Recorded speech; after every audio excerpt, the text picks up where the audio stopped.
ખેરાલુ વિધાનસભાના ત્રણેય તાલુકામાં ગ્રામ પંચાયતોમાં ગ્રામ સભા યોજાઈ. કલેક્ટર મહેસાણાના લેટર પેડ પર ટીડીઓએ આપ્યા આદેશ. ખેરાલુ ધારાસભ્ય સરદારભાઈ ચૌધરીના મત વિસ્તારમાં ગ્રામ સભાઓ અને તિરંગા યાત્રામાં આગેવાનો બન્યા સક્રિય. સાગથરા સરપંચ કલ્પેશભાઈ ચૌધરી સહિત તલાટીની ટીમ તેમજ ડેપ્યુટી સરપંચ તાલુકામાંથી આવેલા અધિકારી દિનેશજી ઠાકોર અને આરોગ્ય કેન્દ્ર અધિકારી તેમજ ગ્રામજનોના તાલુકા ડેલિગેટ સાથે મળી ગ્રામ સભાનું આયોજન કર્યું. ચાણસોલ ગામના સરપંચ જીવણભાઈ પરમાર, તલાટી સહિત મંત્રી અને ડેપ્યુટી સરપંચ સહિત સભ્યો અને ગામના લોકો ઉપસ્થિત રહ્યા હતા.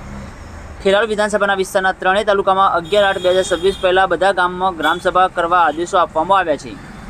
દરેક ગામમાં સભા દરમિયાન 16મા નાણાપંચ અંતર્ગત વર્ષ 2026-27 તથા ગ્રામ પંચાયત વિકાસ યોજના GDDP તૈયાર કરી ગ્રામમાં મંજૂરી મેળવવા ગ્રામ સમાજ પોર્ટલ પર 15મી ઓગસ્ટ પહેલાં અપલોડ કરવા તંત્ર અને સૂચના આપતા ફટાફટ ગ્રામ સભાઓ યોજાઈ રહી છે. વધુ સમાચારો અને અપડેટ્સ માટે જોતા રહો online TV news. Suresh Thakor સાથે ફારૂક મેમણ, ખેરાલુ.